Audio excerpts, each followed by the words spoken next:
Hello, bonjour à tous. Bon, je vous reviens pas très longtemps. J'ai un flash à vous partager qui en réalité est plus une vision et une clairaudience que j'ai eue par rapport à, vous allez voir, deux éléments.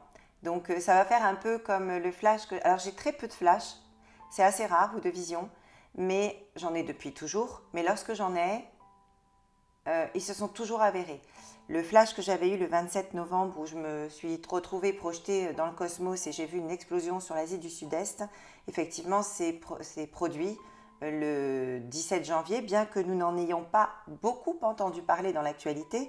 C'est une explosion sans précédent puisqu'elle a été 100 fois plus puissante que la bombe Hiroshima et toute l'actualité, en tout cas qu'il y a eu autour de cette éruption, les vidéos qui ont été montrées ont été prises justement du cosmos, là où j'étais, ce que l'on m'a montré. J'avais demandé une preuve, ils m'ont donné une preuve et je crois sincèrement que c'est une preuve de taille.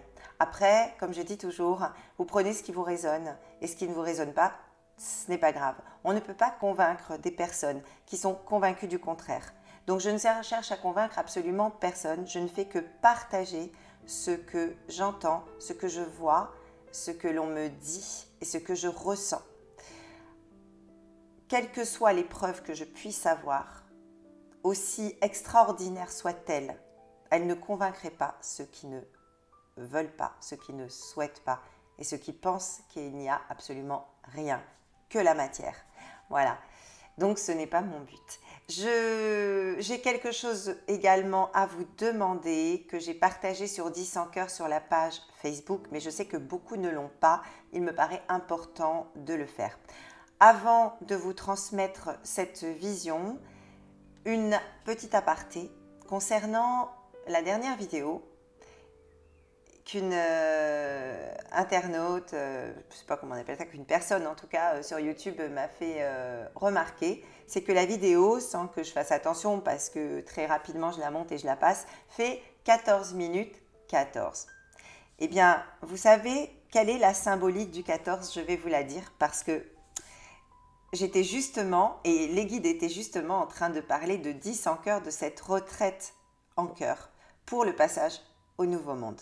Écoutez, par l'intermédiaire du nombre 14, vos anges gardiens vous demandent de faire des changements positifs, d'être ouverts à la croissance et au renouvellement et de partager votre sagesse ainsi que vos connaissances à vos semblables. Ils vous incitent aussi à vous focaliser sur vos efforts car vous serez primés dans le futur. Le nombre angélique 14 vous demande d'apprendre de vos anges gardiens comment garder une vision positive, car cela va maintenir votre attitude à la fois gaie et optimiste.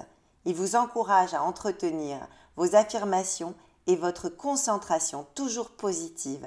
Vous devrez savoir que vos intentions se manifesteront à travers vos aspirations et vos objectifs. Et rappelez-vous, nous avons eu un double 14. Donc, c'est un très joli clin d'œil et je crois que c'est un peu plus que ça. Ensuite, je veux vous parler d'Élodie. Élodie est une jeune femme extraordinaire, pleine de vie, pleine de peps. Alors, pleine de vie et pleine de peps, avec un hic que j'ai eu en lecture d'âme. Élodie est atteinte d'une maladie génétique depuis plus de 20 ans, qui est une maladie d'Ehlers dans l'os, pour ceux qui connaissent, ou vous pouvez vous renseigner. Et depuis 4 ans, sa maladie a largement progressé dans le mauvais sens. Elle n'a aujourd'hui pas de protocole de traitement, aucun protocole de traitement, elle est livrée à elle-même, donc elle utilise des protocoles à elle, naturels, et elle a vraiment, vraiment besoin de nous. Pourquoi? Parce que Élodie a un petit garçon de 8 ans qui lui-même aussi a une maladie génétique qui est différente, mais qu'il a également. Et sa maman ne peut pas s'occuper de son petit garçon comme elle le souhaiterait, puisque aujourd'hui, elle ne peut plus faire d'activité. Elle ne peut plus conduire, elle est sur la plupart du temps en chaise, en fauteuil roulant, elle ne peut pas marcher. Ou très peu, parce qu'elle est extrêmement fatiguée, elle a des douleurs intenses jour comme nuit. Elle est pratiquement toujours allongée et c'est très souffrant pour elle, c'est extrêmement souffrant et elle arrive un peu au bout de ses espoirs, de ses espérances. Je lui ai proposé que nous fassions une prière tous en chœur, et exactement comme les 10 en chœur sur 3 jours, qui va démarrer lundi, mardi et mercredi, donc lundi qui arrive, demain. Et je souhaiterais que l'on puisse garder ces horaires. Si vous ne pouvez pas le matin, faites-le que le soir ou peu importe, mais que l'on puisse tous prier pour la rémission d'Élodie, en tout cas qu'elle puisse retrouver une vie normale et vivre plutôt que de survivre, et surtout profiter des moments de bonheur avec son petit garçon, ce qu'elle ne peut pas faire aujourd'hui. Donc les horaires 7h15 et 21h15 pour prier tous ensemble pour Élodie sur 3 jours. Vraiment, vraiment, vraiment, je vous demande d'être le plus nombreux possible. Vous savez à quel point la prière est puissante et extraordinaire, et je suis certaine, mais certaine qu'on va pouvoir lui permettre d'améliorer considérablement son état de santé, afin qu'elle puisse, et peut-être vous comprendrez mieux après les 2 visions que j'ai eues, se déplacer de nouveau avec sa famille, parce que pour l'instant, il est impossible pour elle de sortir de chez elle.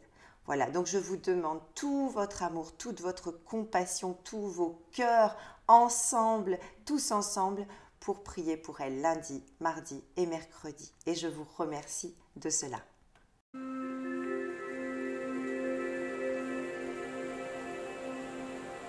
Je vais vous parler de ces 2 visions que j'ai eues. Il y a 4 jours maintenant, j'étais en train de travailler. Donc j'étais effectivement sur une guidance, mais en même temps, donc j'écrivais en fait beaucoup. Et j'ai eu comme cette première vision, comme j'ai pratiquement à chaque fois, c'est difficile à expliquer, c'est que en fait je vois quelque chose, mais je le vois comme je vois ce qu'il y a concrètement autour de moi, j'y suis vraiment. Simplement ça dure, je ne saurais pas dire combien de temps ça dure, c'est une fraction de seconde, mais c'est très intense. Et là, je me suis retrouvée devant une vierge en pierre, une très grande vierge en pierre. Et j'ai remarqué qu'il y avait des larmes qui coulaient le long des yeux de cette vierge en pierre. Et j'ai vu une dame qui est arrivée avec un tissu et qui a essuyé doucement les larmes de cette vierge de pierre. Et à ce moment-là, je me suis demandé où est-ce que j'étais. Alors, je n'ai pas fait attention à ce qu'il y avait autour parce que j'étais tellement attirée par les larmes de cette vierge. Et là, à ce moment-là, en clairaudience, j'ai entendu très nettement plusieurs fois Saint-Étienne, Saint-Étienne, donc la ville de Saint-Étienne. Et ensuite, je suis rentrée comme dans un espèce de vortex, difficile à expliquer en fait comment on change d'une vision à l'autre, et directement derrière j'ai une autre vision, et là cette fois alors j'ai une vision où je ne peux pas vous expliquer vraiment parce que je n'ai pas très bien compris ce que j'étais en train de voir. Simplement là c'était surtout de la clairaudience, ça a été très net, et on m'a dit sanctuaire Saint-Nicolas, Colombey, les 2 églises. Voilà, donc j'ai eu ces 2 lieux, sanctuaire Saint-Nicolas, Colombey, les 2 églises, et la Vierge Marie en pierre qui pleure à Saint-Étienne. Alors ce que j'ai fait, c'est que, et je vous invite à le faire également, j'ai cherché, et effectivement, à Saint-Étienne, il y a plusieurs choses. Il y a une Vierge apparemment qui se trouve dans la nature, une grande Vierge en pierre, et il y a une Vierge également, une église ou une cathédrale qui s'appelle la cathédrale de Sainte-Marie, je crois, et nous avons une Vierge en pierre à l'intérieur de cette église. Alors, comme souvent me direz-vous, mais là, en l'occurrence, la cathédrale s'appelle Sainte-Marie et elle est extrêmement connue à Saint-Étienne. Alors, je ne sais pas de quelle Vierge il s'agit. Ce que je sais, c'est que les miracles de la Vierge qui pleure, il y en a eu, puisqu'après je suis allée justement sur des témoignages de ce qui s'était passé, par exemple, il n'y a pas si longtemps que ça en Italie. Et une chose dont je suis convaincue, je vais m'y rendre. S'il y a des gens qui sont à côté de Saint-Étienne,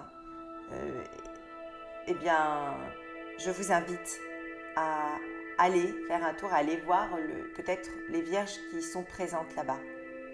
Je suis certaine qu'une de ces vierges en pierre va se mettre à pleurer plusieurs fois et qu'elle accomplira des miracles. J'en suis intimement convaincue. Quant à Colombey-les-Deux-Églises, ce sont deux villes dans lesquelles je n'ai jamais mis les pieds, que je ne connais pas.